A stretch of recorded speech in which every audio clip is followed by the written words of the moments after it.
When a free kick is taken, the opposing team forms a defensive wall so that the ball cannot go between or through that wall. And what does our friend in blue at the right says? Social distancing, right? I cannot stand too close to my teammate, and there you are. The goal's been allowed. Now, we couldn't have understood this if the coronavirus hadn't happened and social distancing had become a reality.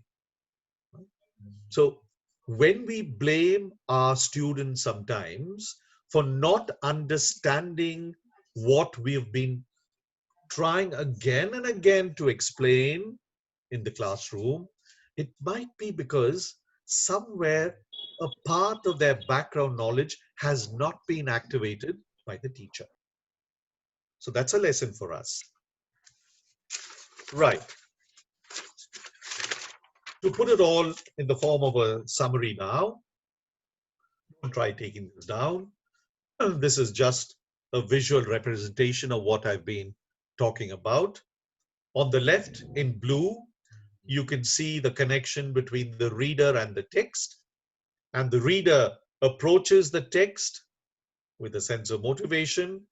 He has a purpose, and we assume he pays attention to what he is reading. And when he reads, he has expectations, right? And he uses those kinds of strategies that are relevant to the kind of text that he's reading. We'll come to that in a moment. But the reader also has something called knowledge. That's in green, right? What does this knowledge mean? Two aspects of this knowledge. The reader knows language. That's what we call linguistic knowledge. But the reader also has the schemata we were talking about, background knowledge, knowledge of the world, right? The linguistic knowledge is knowledge of words, grammars, and how a text is structured. Yesterday we were talking about poetry. Poetry has its own rhetorical structure. Right? When it comes to the world, we are talking about knowing what is culture specific, what is subculture specific, and what is topic specific. I'll give you a small example, not from reading, but from what I still remember. I had a classmate, I'm still in touch with him, Venkatesh from Bangalore, right? We stay in touch even now. When we were students together in Bangalore, we would visit each other's house. And when I went to his house, his mother, fine lady, gracious lady, would say, you have to eat with us, Paul. And she'd lay out a mat. The two of us would sit there. She'd place two thalis in front of us and empty glasses. Then fill the glasses with water and serve us some delicacies. Right, I would start eating. And the first time I did that, I was halfway through my meal when I felt I needed to take a sip of the water. So I reached out for the glass of water with my left hand because I was eating with my right hand. And she said, no, don't touch the glass with the tumbler with your left hand. Use your right hand. Now I was confused, right? Because my right hand was seemingly dirty, right? Because I'd been eating rice with it. She said, I know what you mean. It doesn't matter. Pick it up with your right hand, right? And drink your water. She says, in my house, I don't let anybody touch any item of food with their left hand. It was that topic specific. And I had to store that away in my mind when I went to a house the next time. Okay. This is simple. Reading purpose in relation to reading strategy. General comment. When you're purpose for reading is to obtain information, you're likely to read slowly and carefully. I'm deliberately being careful, right? You're likely to be. We don't know, right? But when it is an informative text, it is going to slow your speed down, right? So imagine getting a lawyer's, what do they call it? A lawyer's notice from somebody who feels has been offended by some action of yours, act of yours, right? When you receive that notice, you're probably going to read it very carefully. And because you're reading it carefully, it will slow your speed down. And why are you reading it slowly and carefully? Because it comes as a shock to you and says, what is this? Right? Is this man proceeding in a court of law against me? Right? On the other hand, in the classroom, we train our children very often to read slowly and carefully because we are telling them again and again, go back to that line, look for the proof of the answer you've just given me, think before you answer. Is that what the writer is saying? Right? So you're slowing children down because you want them to become accurate readers. Right? The second kind of reading, however, is different. Reading for pleasure. Right? When you read for pleasure, you obviously read faster and you read far less carefully. Right? So when you pick up a novel and read it, a storybook and read it last thing at night, you are reading considerably faster than you did earlier in the day when you were reading your textbook, right? And therefore, we're talking about the difference between accuracy and fluency of reading and the difference between intensive reading and extensive reading. Okay, now we come to kinds of reading. Now, I'm going to pick up speed. We normally talk about 4 kinds of reading. And whether you have noticed it or not, you actually practicing all 4 in your classrooms. So I'm bringing this to your notice. First kind of reading is scanning. And that is scanning. Glancing rapidly through a text, either to locate a specific piece of information or get an initial impression of whether the text is suitable for a given purpose. Or to put it differently, if you are going through a telephone directory, right? Assuming telephone directories are still available, they're not easily available because BSNL is not very popular. But if you've got landlines and you've got telephone directories and you want to find out what the telephone number of a Gunashekar is, you go to the G section, the G page or pages of the directory, you look for Gunashekar, and then you realize there are 100 Gunashekars there. And then you said, I'm looking for Paul Gunashekar's number.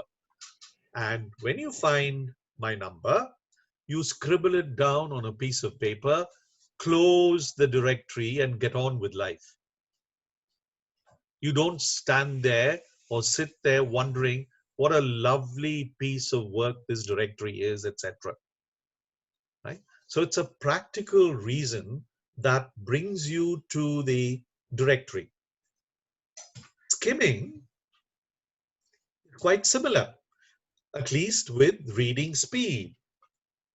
You again skim because you skim and read rapidly because your purpose is to find out what the text is all about. So glancing rapidly through a text to determine its gist.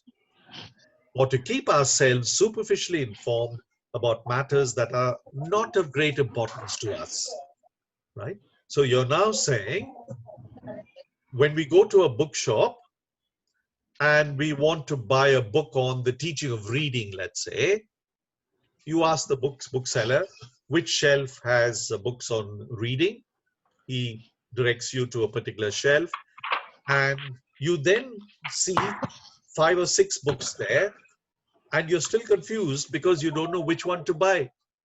So you skim rapidly through each of those books and then tell yourself, oh, for my B.Ed program, this book seems to be the best. You haven't read it yet, but you've looked at the contents page, you've looked at the title, you've looked at the blurb at the back of the book, and you're done.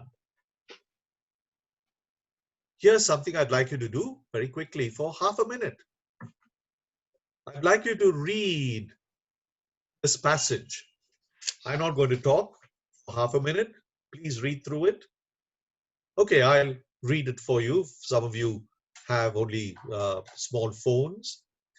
Sherlock Holmes would be proud of Dorothy Perry of Detroit, even though she tracked down a remarkably dim robber. Losing a handbag in a mugging, Miss Perry remembered that her purse held concert tickets as well as £40. She turned up at the show a few days later with a cop in her arm, and sure enough, the mugger was sitting in a seat, right?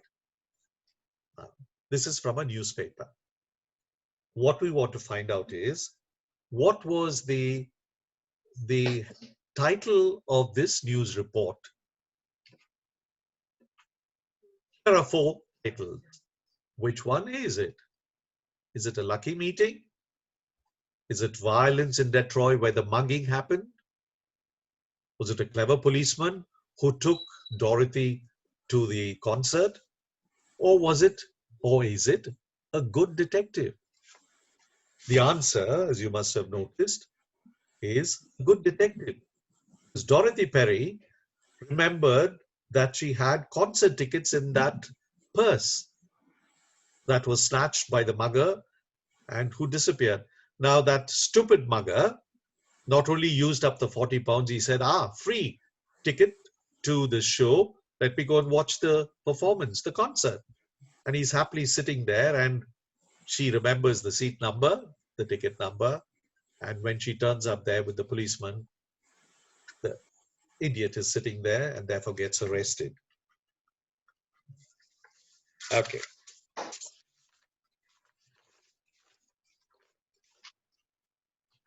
The remaining 2, and I'm going to come to intensive reading first, right? This is the kind of reading all of us do with our learners. So when we say, I teach reading, this is what you're doing. You're approaching a text as a learner under the guidance of a teacher and working through comprehension tasks to gain an accurate understanding of the text, right? That's our job, right? As teachers of reading, this is what we enable our learners to do. But we also know that there is something called extensive reading, where we encourage our young people to read a lot of relatively easy material. We don't want to put them off with challenging, difficult material. But how do they read it? They read it independently of the teacher. And why do they read it? For the purpose of obtaining a general overall meaning, and most of the time, simply for sheer pleasure, enjoyment. Right.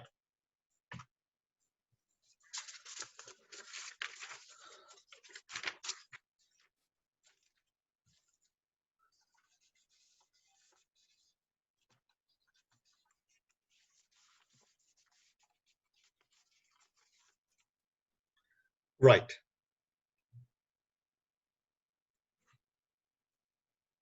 Now let me come to the last but most important part of reading comprehension. right? I did discuss this in the context of teaching poetry yesterday. I'm now coming back to the same comprehension levels, but in the context of prose. First kind of understanding is factual comprehension, right?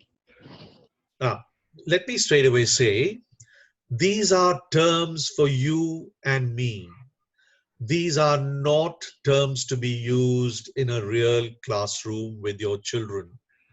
So please don't ever announce to the class, today I'm going to teach you factual comprehension. No, right? These are technical terms reserved only for professionals like you and me. As I said yesterday, actual comprehension has to do with understanding information that is explicitly stated in the text, right?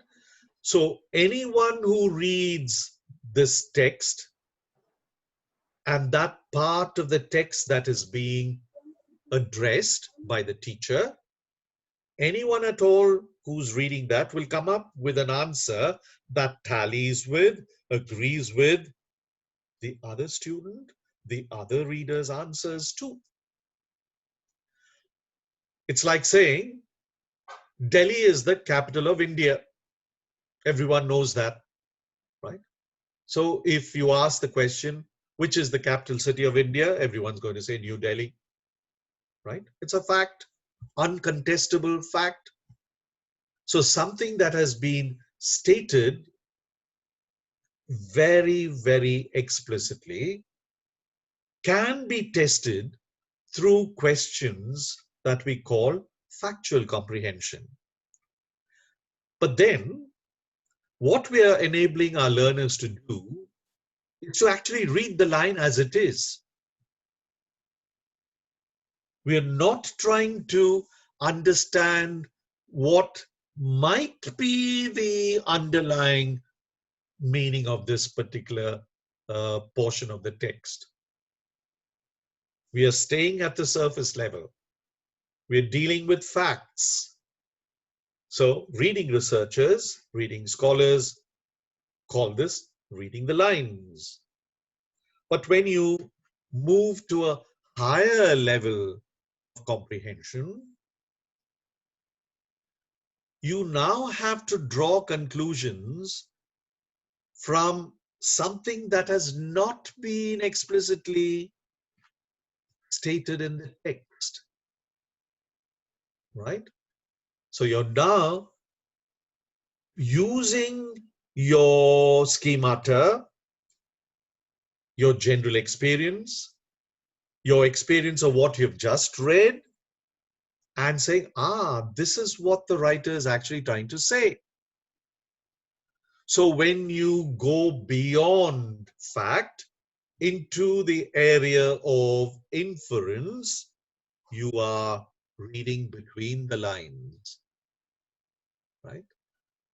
So particularly with fiction, poetry, drama, we are actually enabling our learners to read between the lines.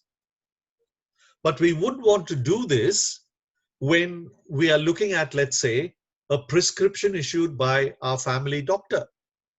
The family doctor will give you a prescription and he says, everything is fine with you, but maybe you're feeling a little weak, so why don't you have this tonic? He writes out the name of the tonic and says in that prescription, 1 spoonful 3 times a day before meals. You buy the medicine, you look at the prescription because you haven't internalized the instruction yet. You take a spoonful before your meal or after your meal, as the case might be, and you put the medicine away. You don't stand there and say, what does the doctor actually mean? 1 spoonful. What size should the spoon be? Right? Can I use this huge spoon? Can I use this tiny spoon? What does he mean by full? Should it be overflowing? No, you don't ask questions of that kind, right? You carry out the instruction to the best of your ability and move to another activity. But with inference, that's not the case. You stop and think, right? Third kind of comprehension, which I referred to yesterday, evaluative comprehension. Remember, I mentioned this yesterday, where I said, when you have character, when you have a story, when you have a structure, you are, as a reader, going to assess it. It's done very often subconsciously, right? So, evaluative comprehension means assessing characterization, plot, structure, and so on. Now, this is important because of two things. One, when you have a story, and most of our textbooks have stories in them, they will have characters. And knowing the kind of stories we generally include in our textbooks, you'll have characters who you like, the so-called good characters. You'll also have some villainous kind of characters who you don't like, right? Now, the second part of that is, now, when you have a discussion in the classroom about characterization, different kinds of responses are going to come to you. It's like playing that famous film Sholay to your learners in the classroom, and at the end of the filming, of the screening, you say, which character did you like? And if the majority say Gabbar Singh, the villain, you're not going to say, yo, you're not supposed to fall in love with the villain, right? Now, that's the danger of evaluation. So the lesson for us is, if you want to include an evaluative comprehension question in the test paper or the exam paper, be sure that you are open-minded and open to diverse responses. If you're not, do not ask an evaluative comprehension question, because you can't say there is only one answer to this question. This is what you have to say when I ask you anything at all about this character. Right? You can't do that. So be careful. It's an excellent type of question for discussion in the classroom, but it's tricky when it comes to inclusion in a test or an exam. Fourth, again, I referred to it yesterday, is extrapolative comprehension, which simply means personalizing your responses to text, right? And when you personalize your response to the text, what you're doing is you are moving from your experience of what you have just read, what you have just experienced, to your own life, right?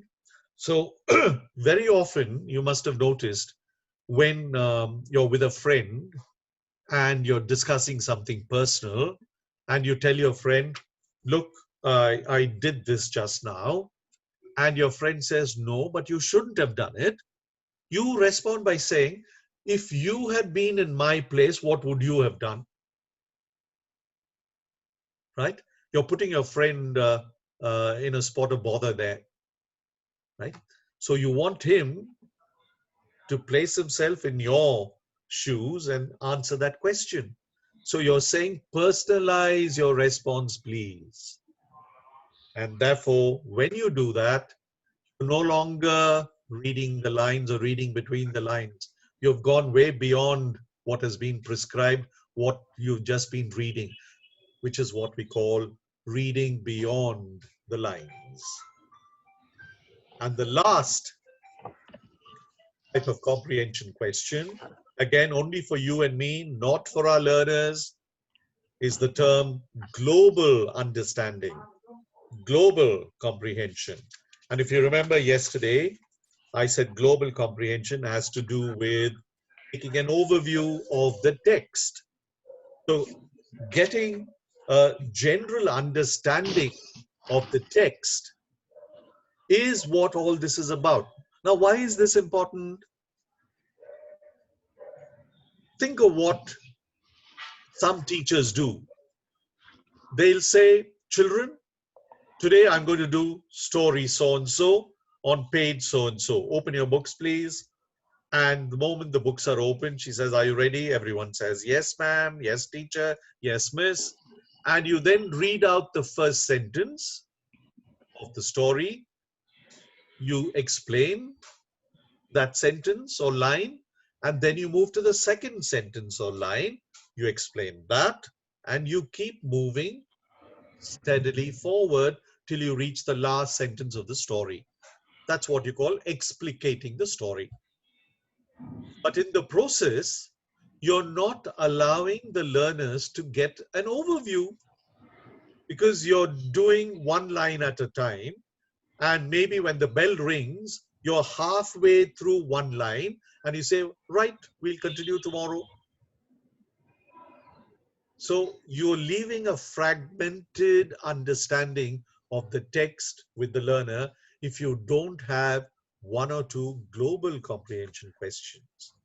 And the simplest global comprehension question, as I said yesterday, is what is this story about? Did you like it? So to answer those two questions, you need to have a general understanding of the story, even though you may not have understood all the details.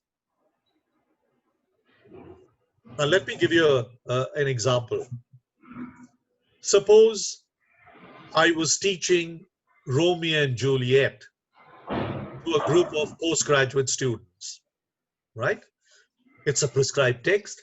So I spend a whole semester teaching Romeo and Juliet, the famous Shakespearean tragedy. And at the end of the semester, I have a short quiz, as it were, to find out if they've assimilated everything I've taught them. I say, okay, in scene 2 of Act 1, what does line 10 mean? So immediately half a dozen hands go up and one of them will give you the answer. And you're very pleased as a teacher. But at some point, you're not sure they've understood the entirety of the text. And you then ask, what is this play about? Is it a tragedy? And if you see 40 hands doing this, scratching their heads, that would be a tragedy, right? In other words, there's no point explaining line 2 of scene 2 in Act 1, etc., but missing the point that it is one of the greatest tragedies in English literature. Okay, now could you take out the two handouts, please? Very quick discussion of the two handouts. Could you first get the handout called The Cheating Student?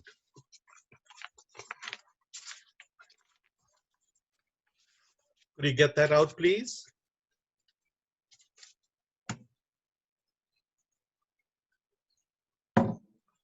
Right.